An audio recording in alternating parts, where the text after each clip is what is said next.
बिस्मिल्लाहिर्रहमानिर्रहीम। अस्सलामुअलैकुम।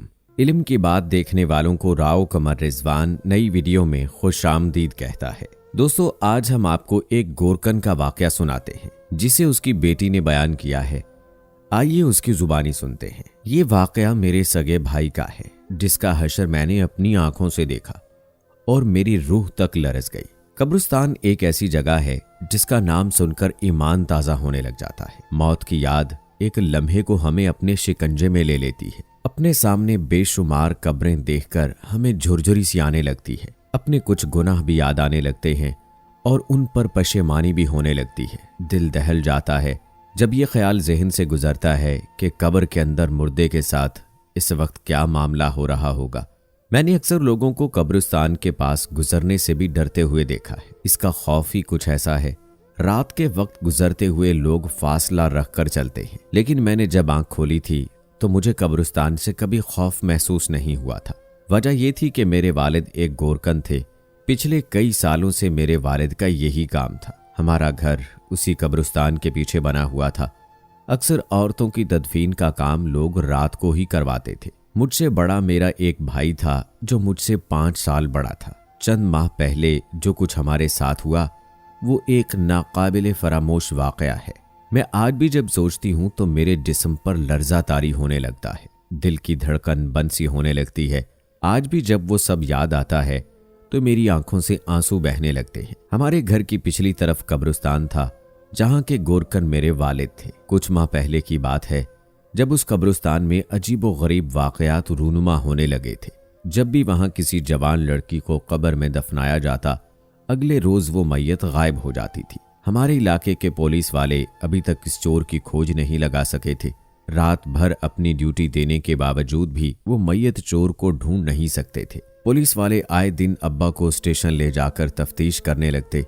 अब्बा काफी बूढ़े हो चुके थे। वो बेचारे यही कहते थे कि मैं वहां अब रात की चौकीदारी देने के काबिल नहीं रहा, सिर्फ कब्रें खोदता हूं। अजीब बात है कि अभी तक पुलिस वालों को उस चोर का कोई सुराग नहीं मिल पाया था जो ये सब कर रहा था। अब तो लोगों के दिलों में उस कब्रिस्तान के लिए खौफ पैदा होने लगा था। कुछ लोगों का कहना था कि कब्रिस्तान पर सरकश जन्नात का साया हो गया है, इसलिए वो मैयत को खा जाते हैं।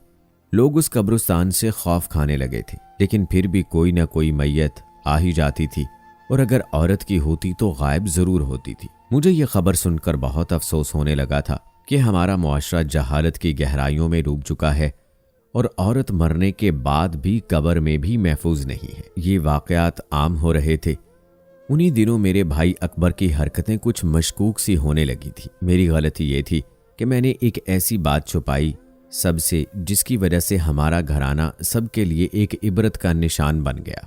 मुझे आज भी अपनी इस बात पर शर्मिंदगी है और सोचती हूँ कि मुझसे मेरे रब ने अगर पूछ लिया तो मैं क्या जवाब दूंगी। ये बात तब की है जब आए दिन औरतों की मैयतें गायब हो रही थीं। मेरा बड़ा भाई तो बहुत अच्छा था लेकिन कोई काम नहीं करता था। मेरे अब्बू ने उसे कम उम्री में वर्कशॉप की दुकान पर डाल दिया था, लेकिन चंद माह बाद वो वहां से भी भाग गया। वो हर वक्त घर पर होता तो अब्बा कभी कभी उसे अपने साथ कब्रिस्तान ले जाते, लेकिन चंद माह पहले एक बार अब्बा की तबीयत कुछ ज्यादा ही खराब थी और कब्र की खुदाई के लिए अकबर भाई से कह दिया। भाई मुंह बिगाड़ते हुए गया था। उसे ये काम पसंद नहीं था। अब्बा के सामने इनकार नहीं कर सका। अजीब बात यह थी कि वो असर के वक्त गया था और रात 2 बजे वापस लौटा था। हालांकि वो कामचोर किस्म का था, सुस्त और काहिल बहुत था। रात 2 बजे तक मुझे उसके इंतजार में जागना पड़ा क्योंकि अम्मा और अब्बा जल्दी सो जाते थे। जब वो घर में दाखिल हुआ तो उसे देखकर मैं कुछ परेशान सी हुई। वो हद दर्जा परेशान और बदहवास्ता सा था। सर्दी के मौसम में भी उसके चेहरे से पसीना पानी की तरह बह रहा था। रंगत उड़ी हुई थी, आंखें सुर्ख हो रही थीं, कपड़े और हाथ पांव मट्टी से भरे हुए थे। जल्दी से घर में दाखिल हुआ और दरवाजा बंद कर दिया। मुझसे कहने लगा, जल्दी से मेरे कपड़े निकालो, मैं नहाने जा रहा हूँ। मैं उसे देखकर इसलिए भी परेशान हुई कि इस तरह की हालत इसकी पहले कभी नहीं हुई थी। वो जब नहा धोकर आया तो मैंने उसे खाने के लिए पूछा। उसने साफ इनकार कर दिया। कहने लगा, मुझे भूख नहीं है। मुझे ये बात भी ताज्जुब में डाल रही थी कि इसे भूख बहुत लगती थी और वो खाना खाए बिना ही कब्र की खुदाई के लिए चला गया था। मुझे कह गया था कि वापस आकर खाना खाऊंगा और अब आकर खाना भी नहीं खा रहा था। ऐसा कभी पहले नहीं हुआ था। न जाने किस बात की बेचैनी थी। उस रात को वो सेहन में चारपाई डाले ही सो गया था। अगले रोज बाबा कब्रिस्तान से घर आए तो बहुत परेशान थे।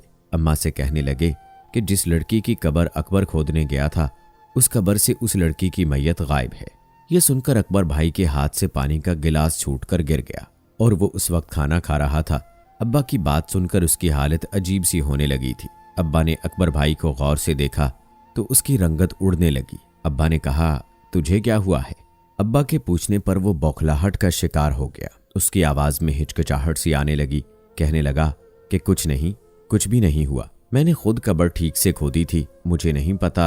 अकबर भाई के पसीने छूटने लगे थे। वो अटक कर बोल रहे थे। अब्बा ने कहा, तुम मगरिब के बाद फारिग हो चुके थे, फिर घर क्यों नहीं आए? रात भर कहाँ था तू? ये सुनकर अकबर भाई मजीद बदहवास हो गए। कहने लगा कि मैं दोस्तों में गया था, मुझे वैसे भी कब्रिस्तान से डर लगता है। अकबर भाई की आवाज उनका साथ नहीं दे रही थी। अब्बा ने कहा, तुम बस अपना काम करके सीधा घर आया करो। पुलिस आजकल बहुत चौकस हो गई है। जो भी कब्रिस्तान के इर्द गिर्द नजर आता है उसे पकड़कर ले जाते हैं। अकबर भाई ने इस बात पर सर हिला दिया। लेकिन चंद दिन बाद फिर वो घर देर से आया, लेकिन पहले की निस्बत इस बार उसकी बदहवासी कम थी और अगली सुबह फिर वही खबर सुनने को मिली। मुझे शक होने लगा, क्योंकि जिस सुबह मैयत गायब होती उससे पिछली रात मेरा भाई रात 2-3 बजे ही लौटता था। मुझे अपने भाई की हरकतें कुछ मशकूक सी लगने लगी थी। वो अब अक्सर रातों को देर से आने लगा था। उसके कपड़े मिट्टी से भरे हुए होते और आते ही नहाने चला जाता। ऐसा तभी होता जब किसी जवान लड़की की मैयत को दफनाया जाता और अगले रोज ये खबर मिलती कि वो मैयत गायब हो गई।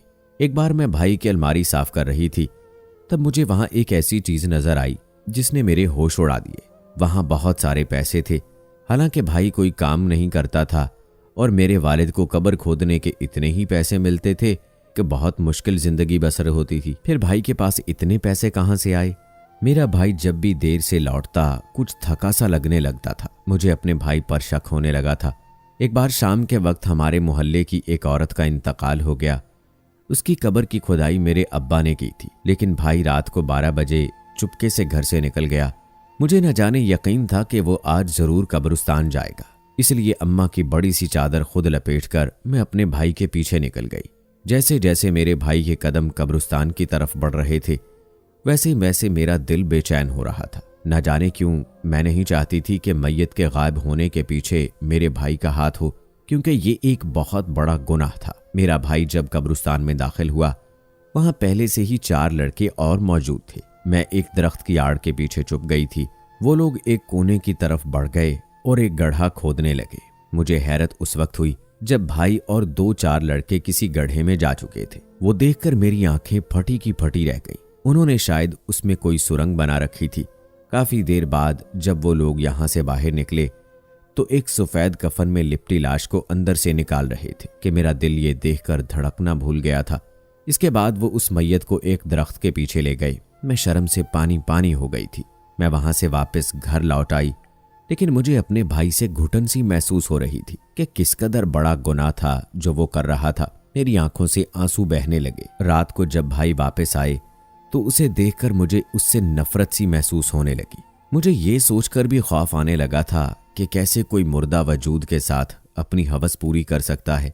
फिर मैंने सोचा कि अपने खबीस भाई के बारे में पुलिस को बता दूं, लेकिन फिर बता नहीं पाई, क्योंकि अपने सगे भाई खूनी रिश्ते के मामले में इंसाफ से चलना मुश्किल होता है। मैं भी शायद ऐसा हौसला नहीं रखती थी। मैं अपने भाई से नफरत तो कर सकती थी, लेकिन उसे जेल की सलाखों के पीछे नहीं देख सकती थी। इसलिए मैंने चुप साध ली। लेकिन कुछ दिन बाद जब अकबर भाई रात को देर से वापस आया तो बुरी तरह से चिल्ला रहा था। मैं डर सी गई थी। वो इतना जोर जोर से चिल्ला रहा था कि उसकी आवाज पूरी गली में गूंज रही थी। मैंने जल्दी से दरवाजा खोला तो अपना हाथ पकड़े तड़प रहा था। उसका हाथ देखकर मेरी रूह लरज गई। उसका हाथ काले बालों से भरा हुआ था और उसमें से खून टपक रहा था। मैंने पूछा, ये क्या हुआ? तो कहने लगा, मैंने कब्र में हाथ डाला था, उस मुर्दे को शायद अजाब हो रहा था। मेरे हाथ में बिच्छू चढ़ गए, शायद उन्होंने डंग मार दिया है। इसके बाद मुझे इतनी तकलीफ है। और इसके चिल्लाने की आवाज से मेरे अम्मा अब्बा उठकर आ गए।